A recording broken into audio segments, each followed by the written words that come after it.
So that sac, this sac here lines the cavity, but there's also a lining on the surface of the watermelon. So there's two linings. There's the lining of the organ and there's the lining of the cavity. Remember this? Visceral and parietal.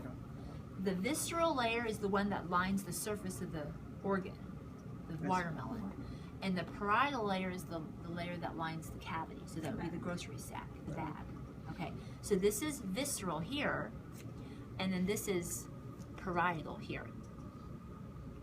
Okay, just like if we come to the abdominal pelvic cavity, okay, you have all of these organs in here, and then where is the lining of the cavity? It's all of this, isn't it?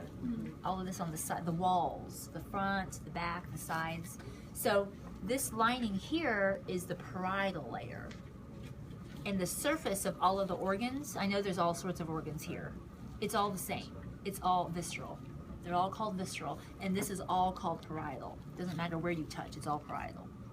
Okay? With the lungs, same thing. The surface of the lung is visceral, but the lining of the wall is parietal. Okay. Now, how do you distinguish between the visceral of the heart, the visceral of the abdominal pelvic, the visceral of the lungs? You give them different names. Anything having to do with the heart is pericardium.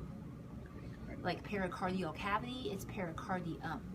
So this is is this organ or cavity? Organ. So this is what? Visceral pericardium. This is the what? Parietal pericardium.